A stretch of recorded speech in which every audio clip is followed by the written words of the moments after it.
जी madam, आप कौन सी trip जा रहे हैं? आपका अनुभव कैसा रहा उसके बारे में कुछ बताएंगे? मैं यहाँ एक हफ्ते से उत्तराखंड में थी और आज मैं वापस जा रही हूँ मुंबई। और मेरी जो यात्रा रही बहुत सफल रही। हमने ऋषिकेश में भगवान के गंगा के दर्शन किए, उत्तराखंड में दर्शन, हरिद्वार में दर्शन किए। तो अनुभव बहुत अच्छा रहा। हर किसी को आना चाहिए यहाँ पे। आप कहाँ कौन कौन से एरिया में गई?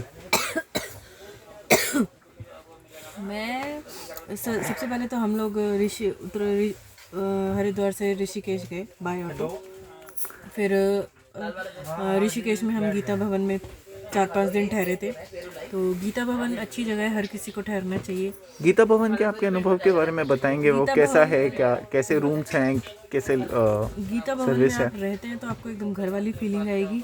आप उसके कैंपस में घूमते हैं तो जिस दीवार पे देखे, जहाँ देखे, ऊपर देखे, नीचे देखे, दाएं बाएं सब जगह संस्कृत और हिंदी में अच्छी बातें और मंत्र और रामायण और गीता और वेद पुराण लिखे हुए हैं। तो वो बहुत अच्छी चीज़ है कि हर दीवार पे आपको हिंदी और संस्कृत भाषा अवधि और ब्रिज मिलेगी। तो ऐसा मैंने पहले कोई भवन या आश्रम नहीं देखा था, तो पहली बार देखा तो बहुत अच्छा लगा। और पढ़ने का इतना वहाँ पे मेरा मन था, मतलब अगर मैं 1 महीना भी रहूँ तो हर दीवार नहीं पढ़ पाऊँगी। तो इतना अच्छा वहाँ पे लिखा हुआ है, हर कमरे की दीवार पे लिखा हुआ है, कैंपस की दीवार में, ऑफिस की दीवार में, जहाँ जाऊँ वहाँ लिखा है। और उसमें भी विष्णु जी का मंदिर बना हुआ है, वो भी देखने लायक है। विष्णु जी के दर्शन आपको बहुत अच्छे होंगे वहाँ पे लक्ष्मी जी के साथ। और सारे भगवान वहाँ पे उपस्थित हैं, शंकर परिवार है। तो बहुत अच्छा अनुभव रहा। गीता भवन में खाना एकदम शुद्ध सात्विक मिलता है, तो एकदम घर जैसा खाना मिलता है। तो आपको घर की याद नहीं आएगी। और कमरे में भी आपको इतना कंफर्ट फील होएगा, आपको लगेगा नहीं कि मतलब आप अपने घर में नहीं रह रहे हैं, आप किसी भवन में, आश्रम में रह रहे हैं। और रही दूसरी बात, तो वहाँ पे जो लोग हैं, वहाँ पे सबसे पहली बात जो हमने गीता भवन में घुसते ही देखी थी कि आपको हर किसी से प्रेम से बात करनी है, गुस्सा नहीं करना है। तो वो चीज़ मुझे बड़ी अच्छी लगी। वहाँ पे हर कोई पूरा दिन जब आओ जब जाओ राम राम राम राम बोलते हैं। और हमेशा बड़े प्रेम से कुछ भी पूछो तो बड़े प्रेम से उत्तर देते हैं। तो ये चीज़ मुझे बड़ी अच्छी लगी। ज़्यादातर वहाँ पर बुजुर्ग व्यक्ति हैं जो वहाँ पे अपनी सेवाएं दे रहे हैं, तो उनका भी बात करने का तरीका काफ़ी अच्छा है, बहुत अच्छा लगा। वहाँ के रूम्स कैसे हैं? Deluxe, super deluxe? ऐसा कुछ नहीं है डिलक्स सुपर डिलक्स, वहाँ पे सारे रूम एक समान बने हुए हैं। आपको गर्म पानी चाहिए तो गीज़र वाले रूम में जाइए। गर्मी में अगर आप जाते हैं तो एसी नॉन एसी में भी हो सकता है। हम तो यहाँ ठंडी के मौसम में दिसंबर में आए हैं, तो उसके बारे में मैं एसी नॉन एसी के बारे में मैं तो ज़्यादा नहीं कह पाऊँगी। अगर ईश्वर कृपा रही तो मैं चाहूँगी कि मैं वापस गर्मी के मौसम में आऊँ और तब देखूँ एसी नॉन एसी या कूलर क्या होता है। तो वो सुविधा के बारे में आपको बाद में पता चलेगा। लेकिन हाँ, ये जो हम ठंडी के सीज़न में आए हैं तो यहाँ पे बहुत अच्छा मेरे को लग रहा था। और सर्वप्रथम तो हमें जो कमरा मिला था वो था एकदम गंगा नदी के किनारे। मतलब आप जब भी आँख खोलेंगे उठते ही तो सबसे पहला आपके कानों में जो स्वर पड़ेगा वो है गंगा नदी की कलकल ध्वनि का। तो वो कलकल ध्वनि हमें आज तक कभी किसी टूरिस्ट स्पॉट पे सुनने को नहीं मिली होगी, या मुंबई में तो कोई सवाल ही नहीं उठता है।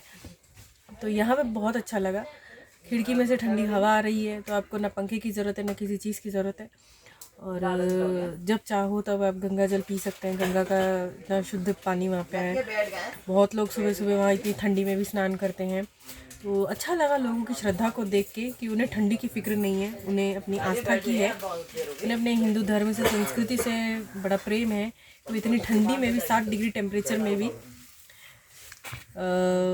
गंगा दो स्नान वस्त्र कर में रहे हैं? गंगा स्नान कर रहे हैं। तो ये देख के बड़ा अच्छा लगा। रोंगटे भी खड़े हो गए थे क्योंकि ऐसा कभी देखा नहीं था। गंगा स्नान पे हम थोड़ी देर में आते हैं। हाँ, आप हमें ये बताइए कि गीता भवन के चार्जेस कैसे, अगर कोई रहना चाहे, कितना एक्सपेंसिव है? हम यहाँ पे 5 दिन थे और 1000 रुपये हमने भरे, और वो भी हमें 5 दिन बाद रिफंड मिल गए थे। तो वो रिफंडेबल डिपॉजिट था? यस, रिफंडेबल डिपॉजिट है। अगर आप चाहें तो बाद में एज अ डोनेशन उनको कुछ दे सकते हैं। अगर आपकी पॉकेट अलाउ नहीं करती है तो वो आपसे कोई चार्ज करने वाले नहीं है। तो ये चीज़ वहाँ पे तो अच्छी जनरली है। जैसे आश्रमों में रूम्स होते हैं, चार्जेस होते हैं, वैसा गीता भवन में नहीं है, आप ऐसा कहना चाहते हैं? गीता भवन गोयंका जी ने बनवाया था। और गीता को पढ़ने के बाद उन्होंने जो सार निकाला वो वहाँ पर एक पेज में वहाँ पे गीता ऑफिस के कार्यालय के बाहर लगा हुआ है, आप चाहे तो देख पढ़ के आ सकते हैं। तो जो उन्होंने गीता का सार निकाला उस नाम पे इन्होंने इसका नाम गीता भवन रखा है। तो जैसा गीता में आचरण बताया गया है वैसा ही गीता भवन का आचरण है, ये मैं एक निष्कर्ष रूप में कह सकती हूँ जो मैंने अनुभव किया वहाँ पर। बहुत बढ़िया। उसके पास ही परमार्थ निकेतन है, आप उसके बारे में कुछ बताना चाहेंगे? परमार्थ निकेतन में हम गुरुजी से मिलना चाहते थे पर मिल नहीं पाए, बिकॉज कोविड की वजह से वो अभी लोगों से मिल नहीं रहे हैं। लेकिन हाँ, 5 बजे से लेकर 6 बजे तक जो परमार्थ निकेतन के बाहर गंगा आरती होती है और सफ़ेद कलर के, सफ़ेद रंग के जो शुद्ध एकदम शंकर जी की प्रतिमा बनी हुई है, तो भले ही कितनी ठंडी हो, लोगों की आस्था है, इतनी हवा चलती रहती है और लोग आरती में बाकायदा 1 घंटा आधा घंटा खड़े रहते हैं। और सबसे अमेजिंग बात ये लगी कि इतनी हवा होने के बाद भी एक सारे दिए जितने वहाँ पर उनके शिष्य आरती करते हैं, सारे दिए लगातार प्रज्वलित रहते हैं। तो ये सबसे अमेजिंग है। हम छोटा सा भी दिया जलाते हैं तो हवा के झोंके से हमें लगता है कि बुझ जाएगा, लेकिन वहाँ गंगा किनारे इतना दिए जल रहे हैं, इतना है, एक भी नहीं बुझता है। प्लस बेड़ के पत्ते में फूल और अगरबत्ती और एक दिया वहाँ पे प्रज्वलित करके लोग गंगा में अपनी आस्था के स्वरूप में चढ़ाते हैं, अपनी मन्नत मांगते हैं और गंगा में उसे जल से प्रवाहित करते हैं और उसे प्रणाम करते हैं अपनी मनोकामना कहते हुए। तो ये भी एक चमत्कार है कि वो भी ना पलटता है और ना बुझता है। तो वो एक चीज़ मेरे को वहाँ पे बहुत अच्छी लगी। बहुत अमेजिंग। इसी पे मैं आपसे एक क्वेश्चन पूछना चाहूँगा। जो आपने कहा कि लोग वहाँ पे फूल चढ़ाते हैं, पत्ते चढ़ाते हैं, दिया जलाते हैं, तो आजकल गंगा जल प्रदूषण बहुत हो रहा है, तो आपको नहीं लगता कि ये सब फूल वूल चढ़ाने से रोकना चाहिए, उससे प्रदूषण कम होगा?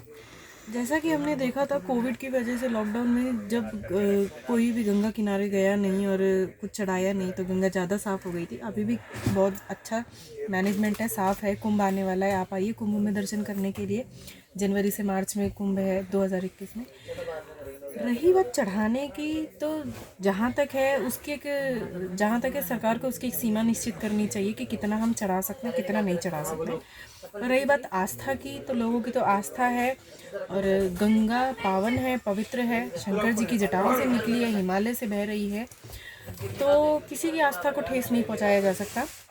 वो भी एक महत्वपूर्ण बात है। तो अगर लोग चढ़ाते हैं तो उसमें कोई तकलीफ वाली बात नहीं है, पर लोगों को भी एक बात ध्यान रखनी चाहिए कि उसमें फूल चढ़ाएं, पत्ते चढ़ाएं, जिससे वो फूल पत्ते थोड़े देर टाइम बाद गल भी जाते हैं और सरकार निकाल भी लेती है। अब प्लास्टिक ना चढ़ाएं, क्योंकि हमने देखा था, आज हमने खुद 2 बार गंगा में से प्लास्टिक निकाली है। तो लोगों को इतना ध्यान रखना चाहिए कि उसमें प्लास्टिक ना डालें, क्योंकि वो मछलियाँ भी उसमें हैं, मछलियों के पेट में जाएंगी, कहीं पे जाके अटक जाएंगी।